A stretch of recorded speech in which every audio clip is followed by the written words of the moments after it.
Welcome back, guys, and we are here with Aether Revolt. The expansion has just came out today, or the day, I guess it's tomorrow by the time you guys see this, but just as proof, I did hit rank 40 in Kaladesh, as you can see.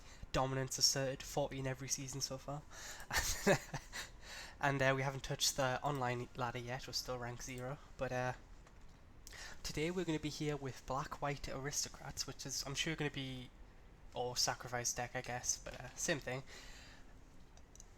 I'm sure this was no surprise to anyone. I've been kind of talking about this deck, and here we are with it. And it's got a couple of controversial choices. And first, I guess I'll show you the fancy new deck builder. To be brutally honest, I never really had an issue with the old deck builder because all I really do when I build the deck is just choose the colours and then just go through every card to see if I like it or not. But as you can see here, you can sort by a couple things, a couple extra things if you really want to get specific. But like I said, it looks a lot fancier than it actually is. But I guess we'll abuse it here, and I'll show you the card which many people will be surprised didn't make it to the deck. I'll be the first to admit. Yeheni Undying Partisan, but yeah, she did not make it in the deck. I don't think it's good in Kratz or Aristocrats style decks anyway, just because +1, she only gets bigger if your opponent's creatures die, which means she's essentially a 2/2 if they're a creatureless deck, which is not really piling on the pressure when you compare it to something like Namtuga which can literally kill on turn 4 in this deck. This deck got very, very strong, very explosive, and it can grind out a bit now, so I guess I'll go through all the new cards, starting off with Walking Ballista, or Batista, I'm not sure. This is an XX artifact, so you can either cast it for 2 mana to get a 1/1 or 4 mana to get a 2/2. But it works fantastically in Kratz because it's versatile. Just for the reason I just said there, it's either like it can be a 2-drop or it can be a 10-drop, depending on the situation. The ability is mostly irrelevant, to be brutally honest. I doubt there'll be many situations where you pay 4 mana just to put a +1/+1 counter on it. However, the second ability, being able to ping creatures and more importantly the face and planeswalkers, means you don't really mind sacrificing this. Like, you cast it for 3, you can or 2 even, you can ping opponent for 1, then sacrifice it, and then it's good early game because Kratz needs cheap stuff that doesn't mind sacrificing early on, and it's good late game because you can play it for bigger and it can have more impact then. A lot of people were controversial with this card. It's actually one of the most controversial cards, I think, in the set, because some people were saying, it's really solid, it's going to be in multiple decks, and some people were saying it's basically worthless. But I'm in a team big fan of this, in Kratz at least. One of the new best removal spells in the game, Fatal Push. I'm sure everyone's heard of this card if you've been following Magic anyway, but basically it kills any creature with 2 or less, and if a creature or a permanent you control left the battlefield, and kill anything for 4 or less, instant speed for 1 mana, which is pretty broken, and as we're a sacrifice deck, this stuff will be leaving our battlefield very often. So Kratz traditionally had a problem with very fast aggro, and this gives us a chance versus it. Run 2 Countless Gear Renegade. Not really too much to say about this card. I mean, it's practically impossible to have Revolt turn 2, but you don't mind slamming it down turn 2 if you've got nothing else going on, and later on if you can get some value and get an extra server from it, it's good for you, but I mean, mostly it's here for just to fill out, that's why I only run 2. My preferred sacrifice outlet choice is Syndicate Trafficker because it fits my curve better if you look. I already had a lot of 3-drops, I didn't want to go too many on that side, but Sylvan Catch pretty much does exactly what Yeheni does, except it gets bigger when your creatures die, which is pretty relevant.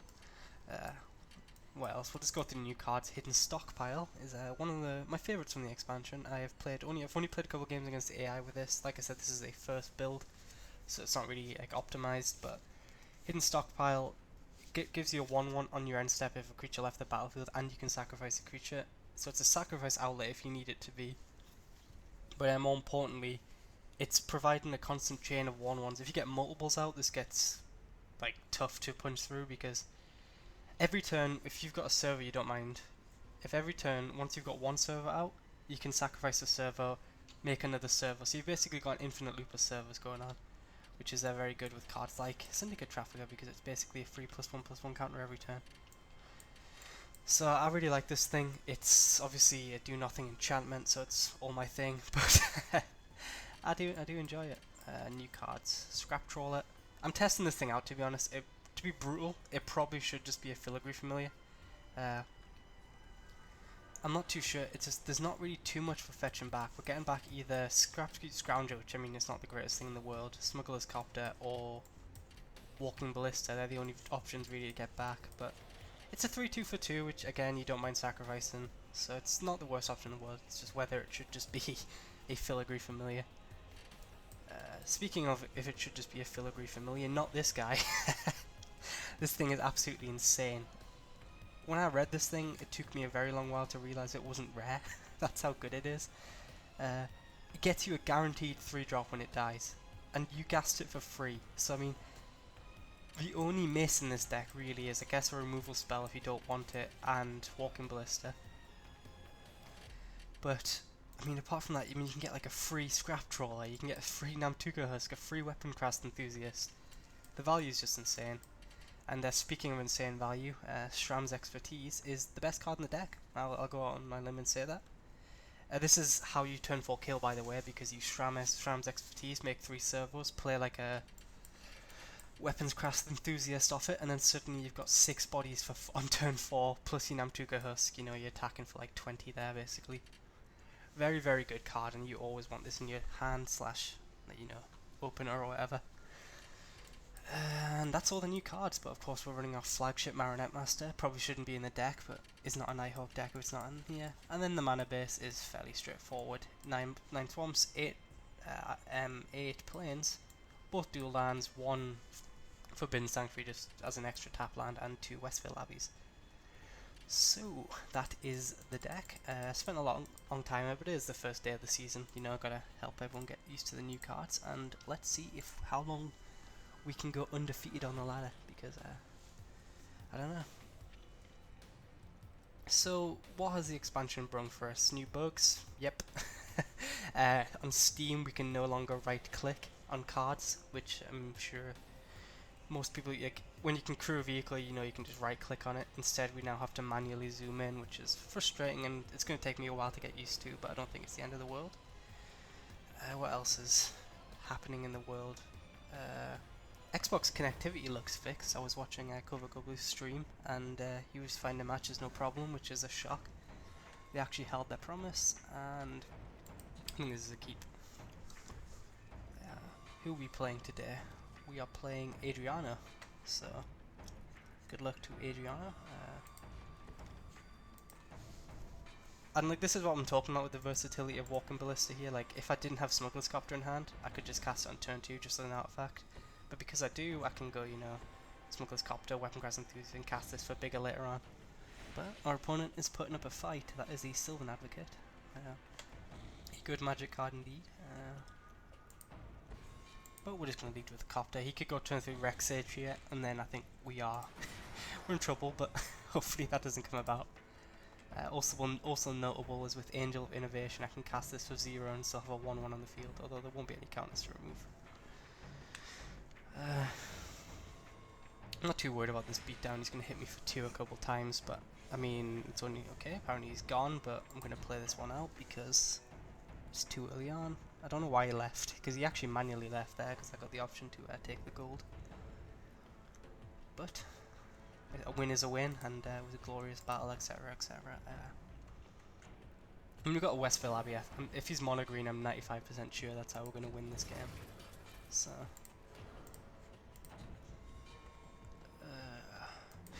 saddest card of the expansion for me. I know this is off the top of my head, but there's a card in black called Sly Requisitioner.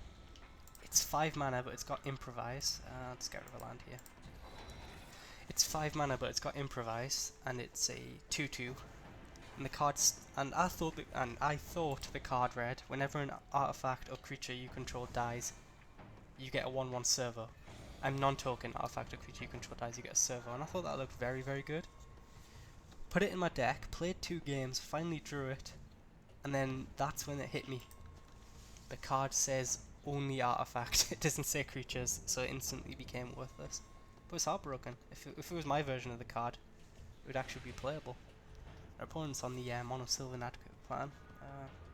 I do like Liliana, especially with Weaponscraft Enthusiast.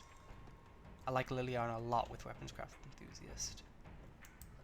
I like Liliana with Weaponcraft Enthusiast so much that I'm going to lead with Liliana with Weapon, and then because I can jump with this and it'll flip Lily.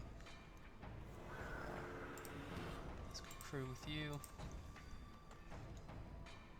I mean, I've got a copter beating down in the air. Ooh, or I could play Weaponcraft and Walking Ballista for 0 and then flip it now. I mean, Scrapple is yeah. I have to no. I have to do that. So what am I getting rid of here? Land. I like Westfield Abbey. Damn it. Every single card in my hand is good here. I think the actual loss is Weaponcraft Enthusiast, believe it or not. But yeah, this is actually sick. I didn't think of this, but bang. And I can actually just like straight up minus Lily here to see, because Weaponcraft Enthusiast. I mean, the Walking Ballista hits the field and dies. I can discard, but I don't particularly want to do that. So I'll just get what. I mean, I'll just cash in Lily like that, I think. Which basically give me a zombie and a Weaponcraft Enthusiast. So if we hit one more land drop, we can go Westville Abbey, and then against, like I said, against Mono Green, we're going to win that game 9 times out of 10. But even if we don't, we have an Angel of Innovation coming down next turn, so he's going to have to find an answer for that. That Reclamation Sage is too late, my friend. It's sad, but I managed to stabilize before you could punish me. And there's our hand, so yeah, we're just going to win the game next turn.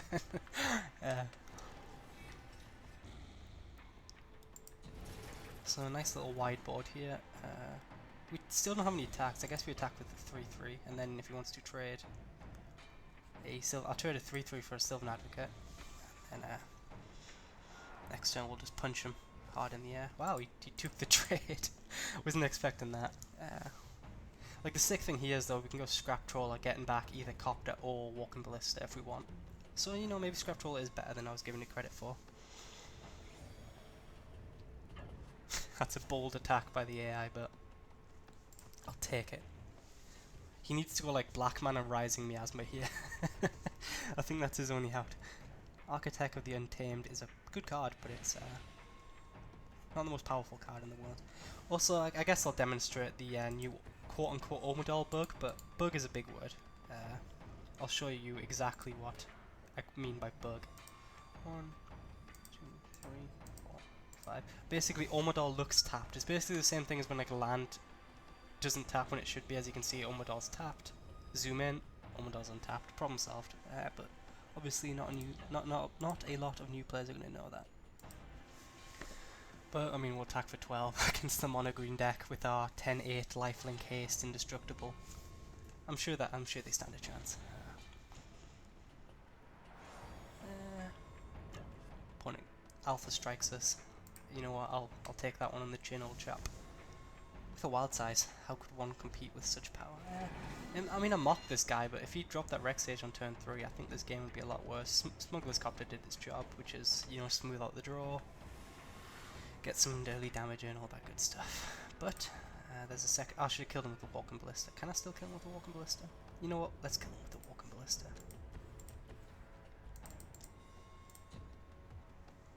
As you can see, now it's more versatile. Cast of 3. Zoom in. Bang. Bang. Bang. Bang. Bang. So that is Black White in a nutshell versus Mono Green Elves, I'm guessing. And as you can see, we go wide very fast. Omidol is very good in this deck. It's basically, if you can get to 6 mana, you should have, unless you're in a very bad situation, you should have enough creatures on the field. Glorious quests. Rank 2. Can't be stopped, won't be stopped. I'm the king of the world. But yeah, I mean, I'm trying to think. Scrapclaw did look decent in that game, but then again, I did draw both Copter and 2 Walking Ballistas, which are the only things you can fetch back. I don't know. Like, Filigree Familiar is more consistent, I think, while Scrappy Scrounger has the potential to be a bit better. But I digress. The only thing we missed from that game was the hidden stockpile deck, but I mean, I guess that wouldn't have been too great versus elves. The campaign is an interesting one. It's actually fairly enjoyable. It's better than like the last couple, but I'm not sure it's quite on Oath of the Gatewatch level, but the music is good. I'm talking shit obviously because for some reason we appear to have locked up. Hey, we found a match, and this person is playing a new avatar. As you can see, we've got new avatars and deck boxes and stuff.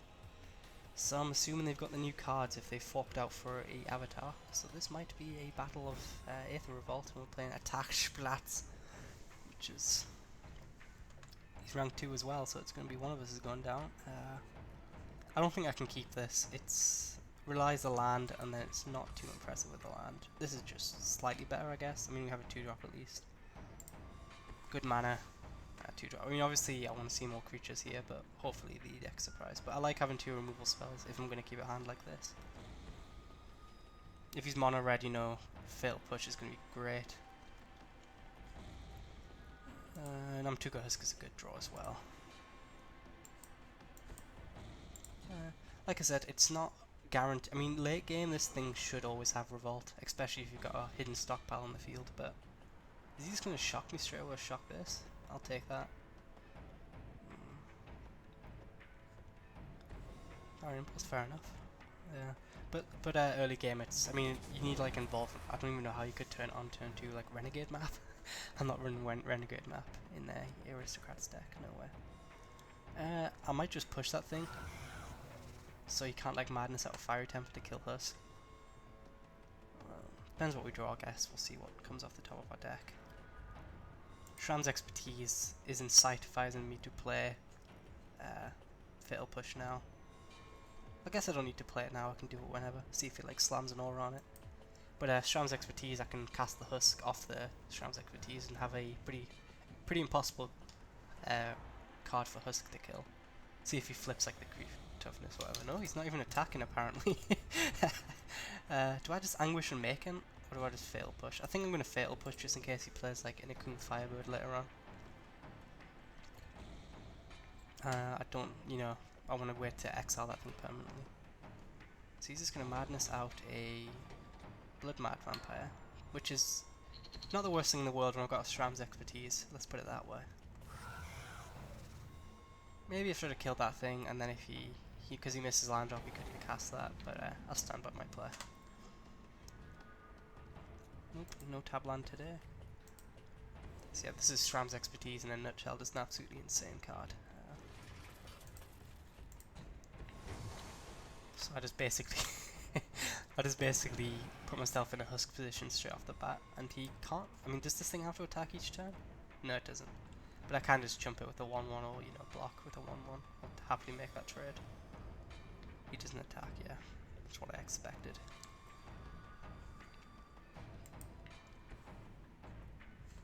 He's going to attack with a Monsieur Husk here. Hopefully, I mean, I'll be fine if he trades. And then I'm going to play the second Husk here. Because it's mono red, shouldn't have to worry too much about, like, Declaration Stone. Yeah, I'll take this trade. And I'll slam my second Husk down. And pass it back. So, we have a removal spell, we have a lot of lands, we're 1 creature off Westvale Abbey, which is just GG versus mono red. I might even just exile that thing, to be honest. And then just start getting aggressive here, because he's missing land drops, so I want to close this game out fairly fast. Treasure Keeper has just changed my mind there.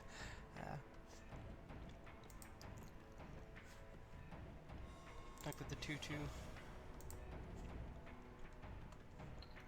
Because now we just have a good attack, really.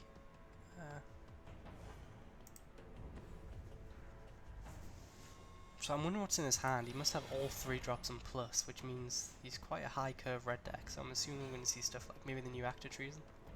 And he's still missing land drops. I do feel bad for my opponent if he is running a respectable amount of lands. So the question is, how much damage are we potentially good for here? And I think the answer is irrelevant when we've got Westvale Abbey. We just go for this, yeah. Yeah, I mean, there's no way. Mono red has like Actor Treason effects. That's the only way it can potentially get back from this.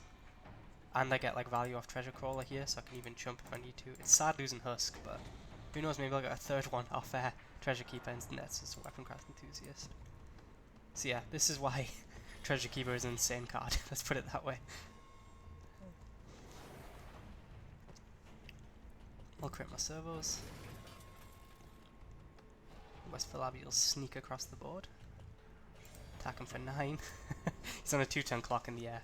Lifelink. I can't think of too many ways. Like, active trees and effects basically keep him damage neutral and gain him some life, but I can't think of a single way he can steal it in mono red or like kill it in mono red. And yeah, we'll just take the win here because we'll just attack next turn. So, we did see Kaladesh cards, carry Zev, but mana screw to red deck wins could not beat what we were cooking. We got to show off the power of Shram's expertise that game. Bang, game number 3, let's go.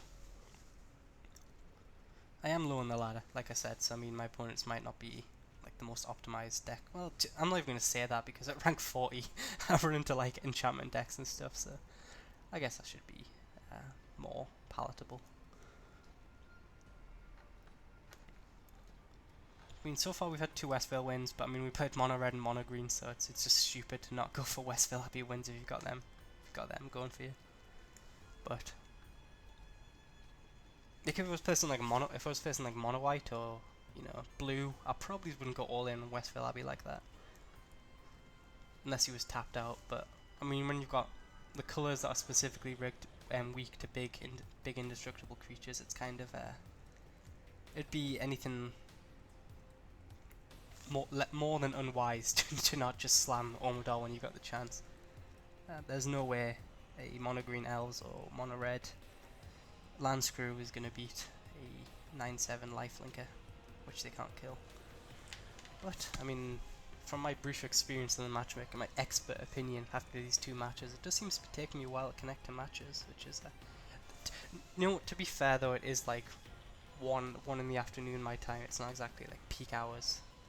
So I'll probably just pause and wait until we get into a 3rd game here, so I will see you then. And we are back. That didn't take too long, to be fair. I literally hit and pause. It backed me out of the lobby. I looked again, so we're playing Homeless Jason in the Wasteland. Let's see if he is rank 3, rank 1, rank 2, rank 6. Oh god, we're up against it. He hasn't got sleeves either. I wasn't surprised. I've got turn 2 Treasure Keeper, turn 2 Copter, but I've got nothing else really going on after that, so I think I'm going to respectfully mulligan this back into a much better hand. I can get the hidden stockpile train going with the Walking Ballista.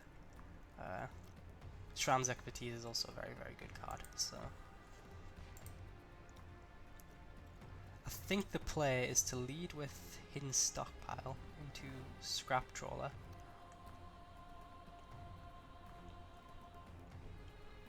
Yeah, I think the play here is to go. He missed a land drop. Jesus Christ. He did mulligan down though, to be fair. I think the play is to do this, and then do we play the Walking Ballista now for the 1/1, or do we wait until... I think we play the Walking Ballista now. Yeah. So just do that. So we basically, again, 0 mana just to get this little chain going of hidden stockpile. And we're going to get it straight back anyway with Scrap Trawler if it dies. So our opponent did manage to hit the land drop, thank god. I do like when we play competitive games of Magic. And then take that. The attack of the 1. I'm glad we got a hidden stockpile. You got to show off all aspects of the deck.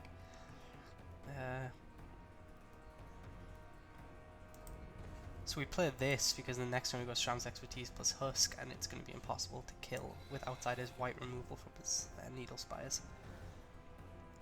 But then we'll pretty much be threatening lethal.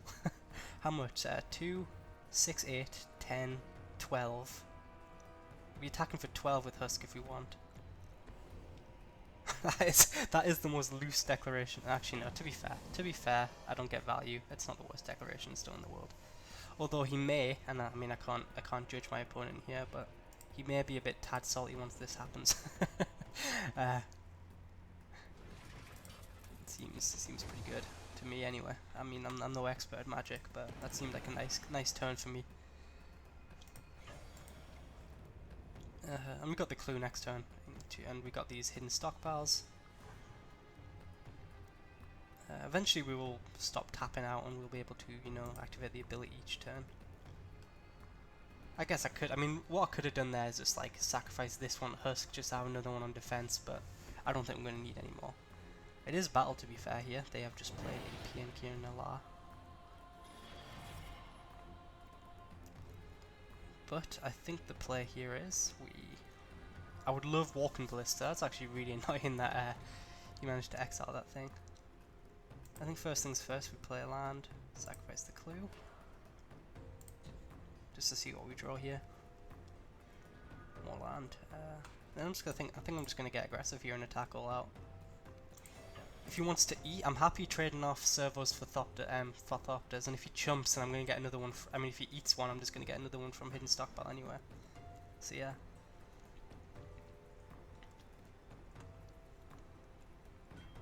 So yeah, I'm fine with that. Okay, and I'm not going to activate this ability because I only have 3 mana, so I guess I'll just do it this way. I don't need to do it, but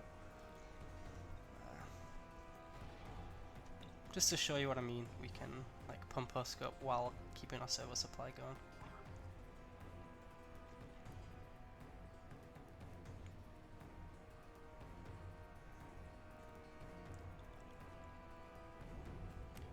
Play the second Husk. And then hidden Revolt triggers, we get another 1/1 here. So now we have 2 must-kill threats on the field and a lot of chump fodder for him to deal with. When he's not out of it though, like a Gideon or a another like, I don't know, another big Thopter guy, and it'd be another battle, but he has to basically chump one of these each turn. And I mean, we can lose this game. We can absolutely lose if we like, keep drawing lands off the top. We're not going to do too well. I'll tell you that for free. Do I go for it versus red-white though? That's the real question here. I think the answer is he's already used 1 declaration in stone, so he could potentially. And if he had the second, I think he would have used it. We don't even lose all our husks, and we keep getting our 1/1s back. He does just trade and then eat a husk, I'm guessing. I don't think we do it this turn. I think we wait for him to tap out and do it as like a finisher. So I shouldn't have played it this turn, which was a big mistake.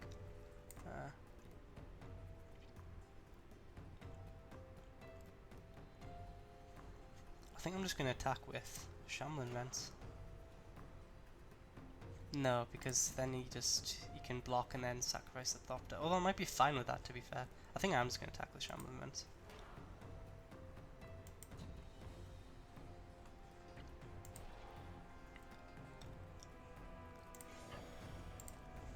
Yeah, and then we can hidden stockpile to keep scrying, so hopefully our draws keep a bit better here.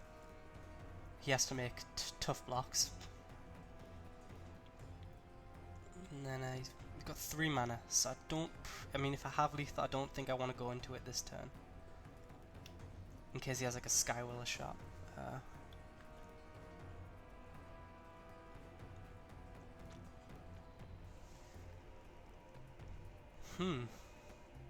So he's doing that. So I mean, I'll keep one of my husks around here, I think. So I'll just trade a Thopter.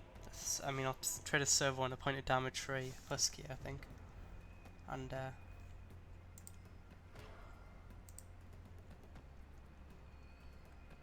yeah, I'll do it like this and then keep punching him. He didn't sacrifice the second Thopter either, I mean the second servo either, which I'm surprised at. So that means he must have something in his hand, unless he really wants to keep that 1/1 around. So we lost a husk, so we don't need to trigger Revolt, but I'm probably going to do it anyway on the end of the turn. Just to... Oh, he does have Skywiller's shot. Fair enough. So husk's down, but I mean we still have Westville Abbey.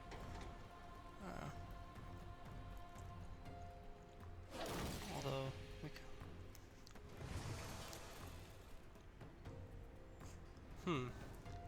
I don't know. I mean, maybe I should have went for it because he clearly doesn't have the answer to the Omendal unless he has a second. If he has a second declaration here, we're in trouble. We're in big trouble. I mean, I can scry and try and get something going again, but Aether's Fear Harvester is a very good card. I kind of need to find a Fatal Push. Have I found one yet? Nope. and Athalia's lieutenant. So you can crew that thing up and give it lifelink here. I think we need to kind of go all in on Ormodal here. But we're one creature down for that, and I'm not going to scry because I need creatures. Anguish and Makin's nice. Really nice, actually. It's going to attack with my land here. Yeah, and then attack with land, and then when he goes to activate thingy, we can.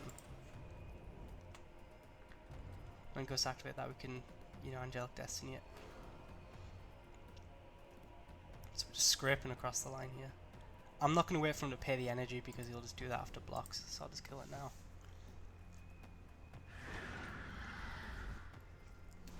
And he... Yeah. So I mean, if he doesn't block, he goes down to 2, 3, 4, 5, 6. He goes down to 4 life. And if he does block, and if he trades and I still get my servo... He shouldn't trade. Trading's the worst thing he could do. That's basically it here. If I'm him, I just take the damage, gone to 4, yeah. We're both playing off the top of our decks. Which, I mean, to be honest, I think favours me. Because I've got hidden stockpile. I mean, so like if I blank next turn, I can start trading a servo in for a scry on end step. So it seems pretty good to me.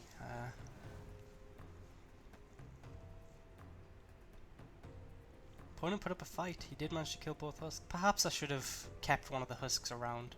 Kept both husks around in case he did have a removal spell.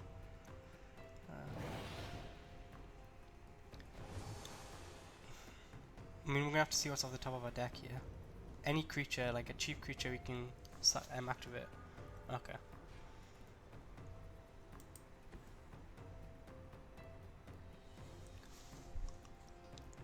So, this costs 6 mana basically. 1, 2, 3, 4, 5, 6. So we can't activate Shambling Vents. Can we tap Shambling Vents and Alpha Strike in the air?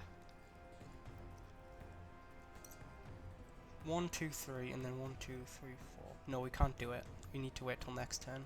So, I guess this turn we're just stuck.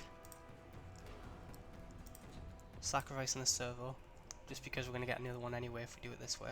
Treasure Keeper's a good draw. And then,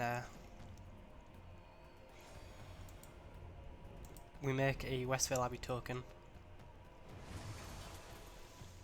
And then we can try and kill him in the air next turn, but I don't like giving him these draw steps, and the Thopter keeps him alive for an extra turn.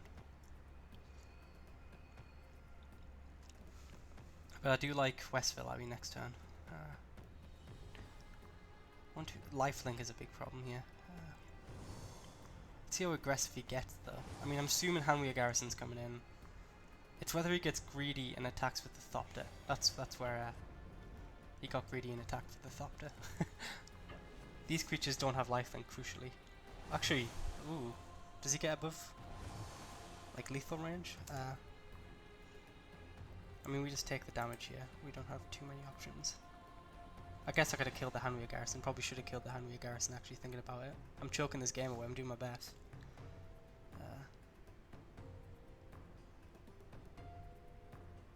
I don't know why I didn't kill the Garrison. I just had to activate land and then double block. So I'm really messing this game up. Going on 10 here.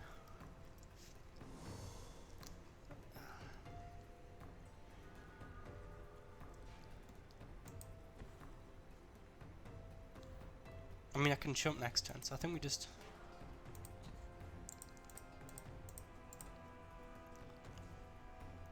The thing is, he knew about Westvale Abbey, so I mean, if he's got Blessed Alliance here as his last card, then I think I'll lose. But I messed this game up bad time.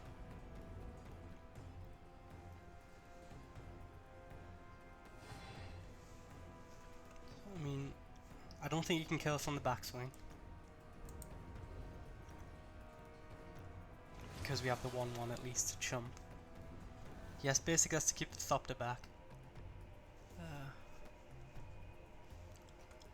We've already used 1 Anguish and Macon, which would win us the game. We have 3 Fatal Push. Okay, never mind. don't know what we're hoping for here. This is... Walking Ballista would win us the game. We've already used one of them, unfortunately. So I guess the second Scrap Hauler would also win us the game then, because we could get back a Walking Ballista by sacrificing it.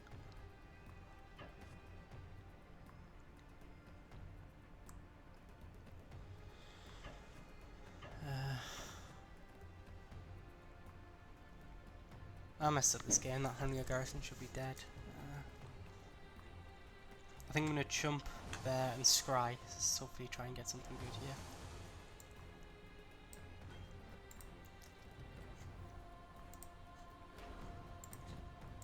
I don't know what I'm looking for, to be honest. I guess we could sit back and defense.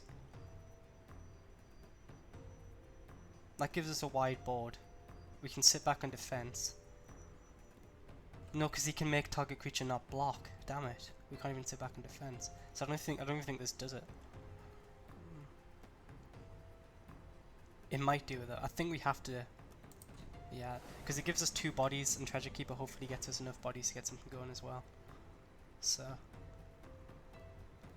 we go back up to 19 here. We should have around 2 to 3 creatures on the field, depending on our luck.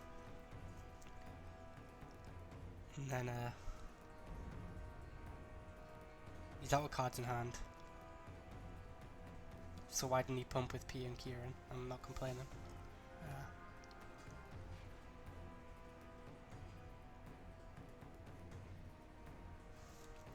Tap more white, please.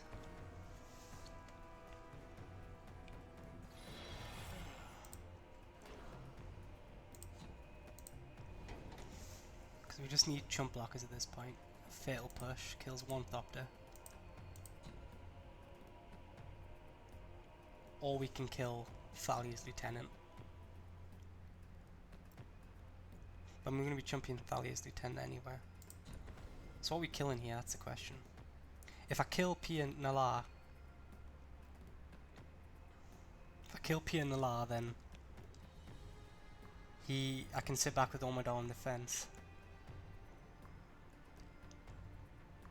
If I kill, and then he just attacks, and then I can eat his Hanwei Garrison if that attacks, and then I think we have to do it that way. Yeah, I think we have to kill Pia Nala.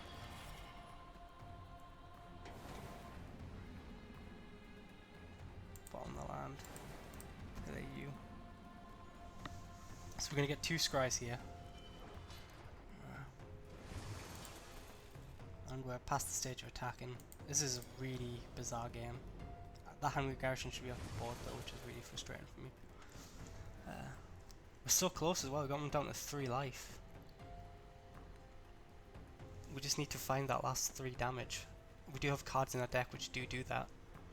Which is a case of, we're going to scry again this turn.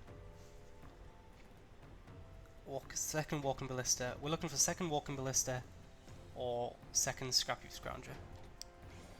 Second Scrap Trawler. He didn't attack, at all.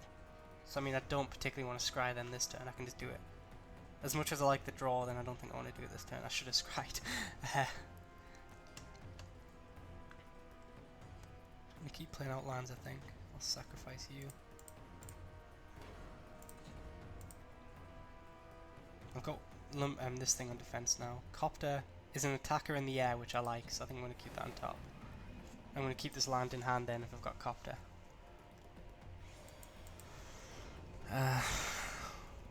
So it's the case at the top. If he draws a good spell, I need him to hit lands or basically non. Okay, there's a land, which bodes well for me if he's playing that out.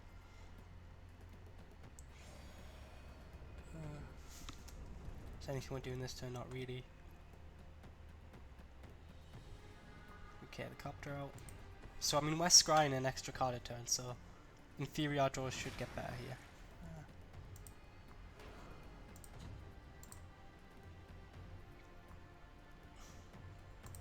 Land. The next time we can start attack. Both Copter and Omidor are lethal in the air.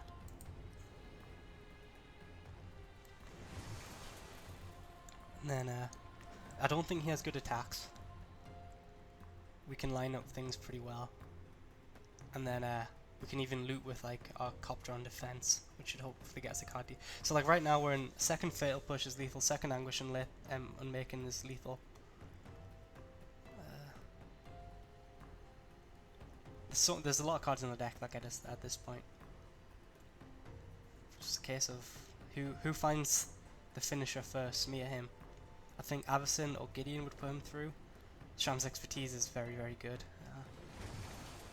Luckily he doesn't have the card.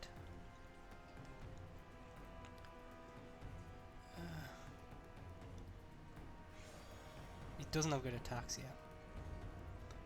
So pass it back to us. I think I'm going to start getting in with Copter. Shram's expertise of our own I really like actually. So I think first things first, because actually he can pump his Thopters and double block to kill them, but I mean I'm fine with that. Yeah, we do it this way. I think we have to attack with Copter here. Hopefully we loot a 3-drop into our hand, that would be pretty good.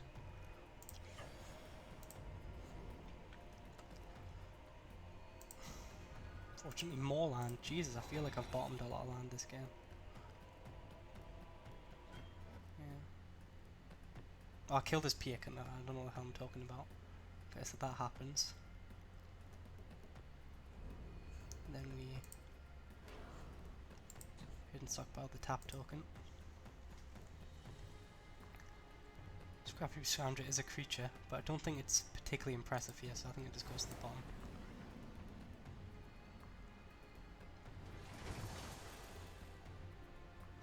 If I play out the land, then I've got Shaman Vent on defense. But I've also got quite the bodies anyway, plus Ormadal. If he finds the answer to Ormadal, I just lose anyway, I think, so. I think we don't need to play this land out. Yeah, we're gonna have the, yeah. Jesus, this is a long, grindy, intense match. We're getting there though, he's down to 1 Thopter, he's dead on board actually. If he doesn't have a removal spell in the air.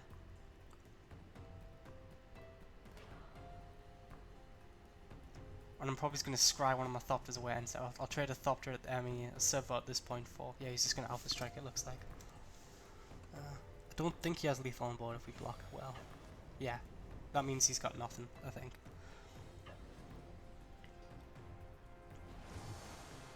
This is fine. We're just going to do some good blocking here, I think. So 9 on you. You trade here. Jump. Just block all the big creatures. I think I'm just going to block everything. I guess I'll keep one servo around. I guess I should look at the damage here. We've got 2, 4, 7. How much we got coming at us here? We have, look at all the red lines. We have 2, 4, 5, 6, 7, 8. That's the 8 damage coming at us, and we keep our servo around, which we need. So yeah, I'm fine with that. I hope I did my maths right. None of these have trample, so I don't have to worry about that. So we scry. Marionette Master, where were you like 10 turns ago? That would have just won the game on the spot, unfortunately.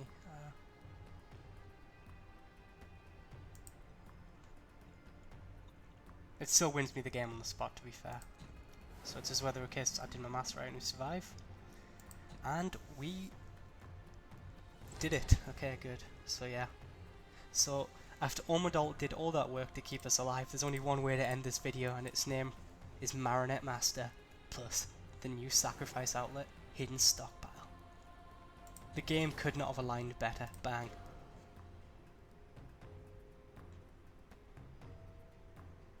Bang. Bang.